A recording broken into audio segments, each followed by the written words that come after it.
بسم اللہ الرحمن الرحیم الحمد للہ والصلاة والسلام علی رسول اللہ وعلی آلہ وصحبہ ومن والاه اما بعد، قربانی کے مسائل کے بارے میں آج اس تیسرے سیشن میں ہم قربانی کے جانور کے اندر جو عیوب ہوتے ہیں اس پر اور ذبح کے طریقے اور احکام وغیرہ پر گفتگو کریں گے۔ تو قربانی کا جانور چونکہ اللہ تعالیٰ کے دربار میں پیش کیا جاتا ہے تو اس لیے اس کا ہر قسم کے عیب سے پاک ہونا ضروری ہے۔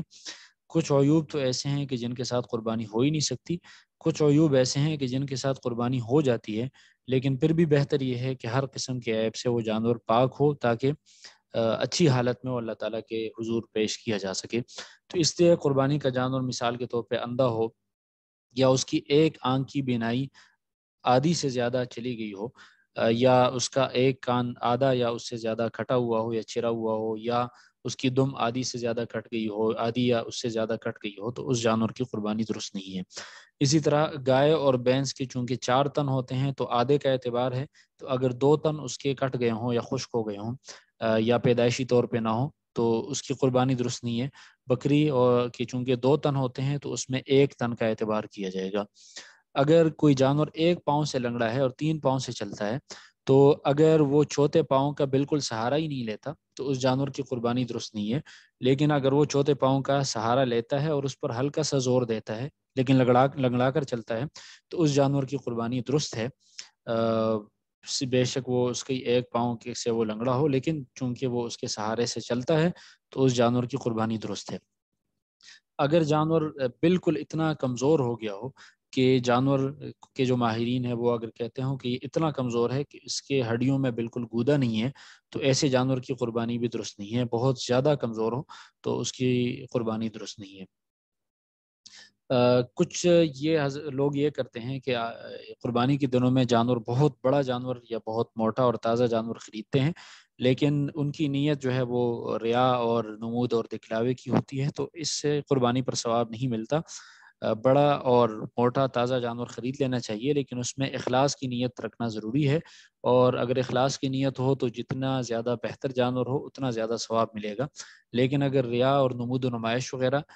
کی نیت سے ہو تو اس قربانی کا اللہ تعالیٰ کے ہاں کوئی ثواب نہیں ہے۔ تو اس میں نیتوں کی تصحیح بہت زیادہ ضروری ہے۔ اور یہ جو قربانی کے اندر جو عیوب ہیں یہ پہلے سے اگر آگے ہوں تو اس وقت اس کی قربانی درست نہیں ہے۔ اگر قربانی کے وقت یعنی بعین ہی جس وقت جانور کو ذبح کیا جا رہا ہے اس وقت اگر جانور گر جائے، اس کی آنکھ ضائع ہو جائے یا اس کے ٹانگ جو ہے وہ ضائع ہو جائے تو اس کی قربانی درست نہیں، اس کی قربانی درست ہے۔ یعنی قربانی کے وقت میں جو عیب اس میں پیدا ہو تو اس سے کوئی فرق نہیں پڑتا، پہلے سے اس کے اندر کوئی عیب نہیں ہونا چاہیے۔ البتہ یہ ضروری ہے کہ قربانی کے جانور کو نرمی کے ساتھ لے جایا جائے تاکہ اس کو کوئی نقصان وغیرہ نہ پہنچے۔ اسی طرح سینگ وغیرہ اگر کسی جانور کے نہیں ہے تو اس کی قربانی درست ہے۔ اگر وہ اس کو کاٹ دیا گیا ہے اوپر سے یا وہ خود بخود وہ خشک ہو گئے ہوں یا گر گئے ہوں تو اس جانور کی قربانی درست ہے۔ لیکن یہ جو عیوب جن کا یہاں پہ ذکر کیا گیا جن کے ہوتے ہوئے قربانی درست نہیں ہے تو ان عیوب سے جانور کا پاک ہونا ضروری ہے۔ پھر ذبح کے احکام یہ ہیں کہ قربانی کا جانور پہلے خود اپنے ہاتھ سے ذبح کرنا ضروری ہے، بہتر ہے۔ اگر وہ خود نہیں ذبح کر سکتا تو بہتر یہ ہے کہ وہ ذبح کے وقت اس جگہ پر خود کھڑا ہو، جیسے حضرت فاطمہ رضی اللہ عنہا سے حضور اکرم صلی اللہ علیہ وسلم نے ارشاد فرمایا کہ ذبح کرتے وقت وہاں پر خود کھڑی ہو جایا کرو۔ اگر یہ بھی نہیں کر سکتا کوئی آدمی تو اس کا کھڑا ہونا ضروری نہیں ہے، کوئی اور بھی اس کی طرف سے قربانی کر سکتا ہے۔ پھر قربانی کرنے والے کا تکبیر کہنا ضروری ہے، بسم اللہ اللہ اکبر کہنا ضروری ہے۔ قربانی کرنے والے سے مراد یہ ہے کہ جو آدمی چھری پھیرتا ہے، جو باقی جنہوں نے جو جانور کو پکڑنے میں جو تعاون کرتے ہیں ان کا کہنا ضروری نہیں ہے۔ جو آدمی چھری چلاتا ہے یا کبھی کبھار یہ ہوتا ہے کہ 2 آدمی شریک ہوتے ہیں، دونوں چھری چلانا چاہتے ہیں تو وہ دونوں چھری پکڑ لیتے ہیں، تو ان دونوں کا الگ الگ طور پہ بسم اللہ اللہ اکبر کہنا ضروری ہے۔ ان میں سے اگر کسی ایک نے تکبیر نہ کہی تو اس قربانی درست نہیں ہوگی۔ اگر وہ تکبیر نہ کہے یا بسم اللہ نہ کہے تو اگر جان بوجھ کر اس نے یعنی بالکل اس کو یاد تھا لیکن پھر بھی اس نے تکبیر نہ کہی تو وہ قربانی درست نہیں ہوگی اور جانور کا کانا درست نہیں ہوگا۔ لیکن اگر بھول کر وہ بسم اللہ اس سے رہ جائے تو ایسی صورت میں جانور کی قربانی ٹھیک ہے اور وہ اس کا کانا درست ہے۔ پھر جانور کے جو رگ ہیں، 4 رگ ہیں، جیسے 2 خون کے رگ ہیں، ایک سانس کی نالی ہے اور ایک کانے کی نالی ہے، تو ان چاروں کا کٹنا ضروری ہے۔ بہتر ہے کہ چاروں کاٹ دیے جائیں، لیکن اگر ان 4 میں سے 3 بھی، کوئی سے 3 کٹ جائے تو اس صورت میں اس جانور کی قربانی درست ہو جائے گی۔ قربانی کے جانور کو قبلہ رخ ذبح کرنا مستحب ہے، اس لیے کوشش کر لینی چاہیے کہ اس جانور کو قبلہ رخ کر دیا جائے، لیکن اگر وہ زمین سخت ہے، پتریلی ہے اور جانور کو گھمانے میں یہ خدشہ ہے کہ اس کو بہت زیادہ تکلیف ہوگی، تو کسی بھی طرف پہ اس کو ذبح کیا جا سکتا ہے۔ قبلہ رخ کرنا صرف مستحب ہے۔ پھر اس میں جانور کے آرام کا بہت زیادہ خیال رکھنا چاہیے۔ حضور صلی اللہ علیہ وسلم کی حدیث ہے کہ جب تم میں سے کوئی آدمی ذبح کرے تو اپنی جانور کو راحت پہنچائے اور چھری کو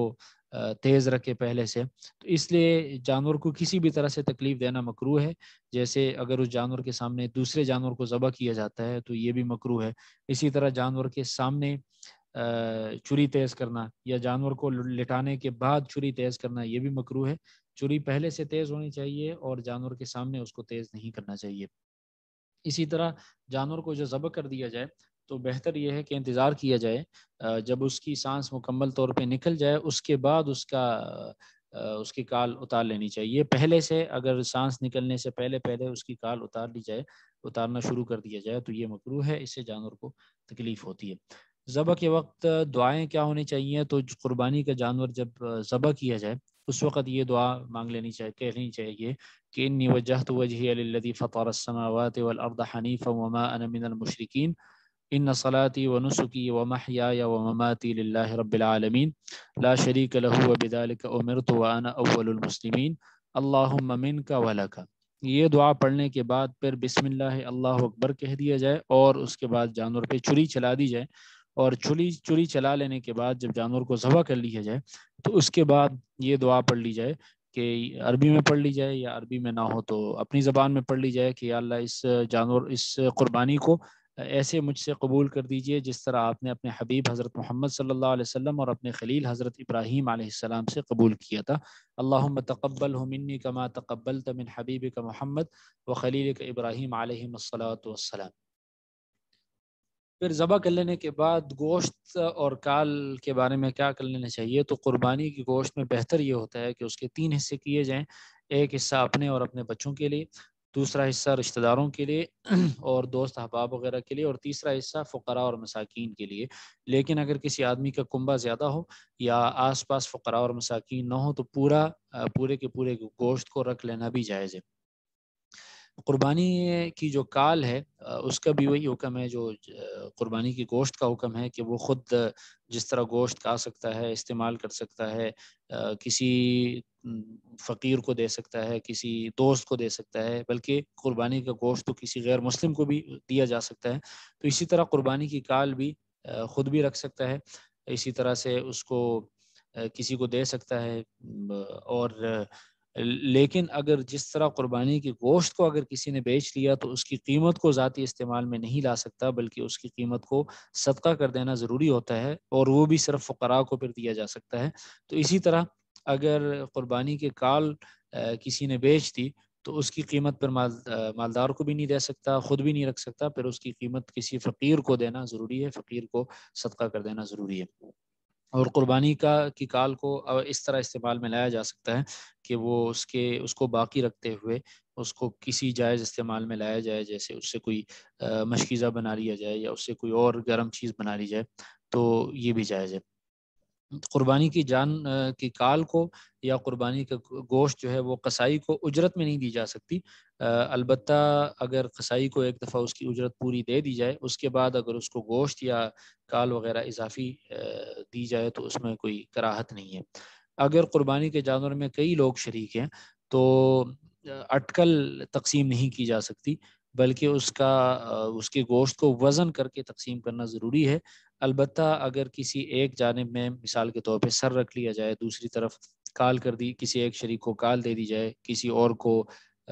پاؤں دے دیے جائیں، کسی اور کو 2 پاؤں دے دیے جائیں، کسی کو کوئی اور چیز اس کی دے دی جائے جو اضافی چیزیں جیسے اوجڑی وغیرہ، تو اس صورت میں پھر برابری کرنا ضروری نہیں ہے، پھر اس صورت میں کسی شریک کا حصہ کم یا زیادہ بھی کیا جا سکتا ہے۔ لیکن اگر یہ چیزیں ساتھ نہ دی جائیں، صرف گوشت کی تقسیم کی جائے تو پھر اس کو اندازے سے تقسیم نہیں کیا جا سکتا، بلکہ اس کو بالکل وزن کر کے اس کی صحیح تقسیم ضروری ہے. اور پہلے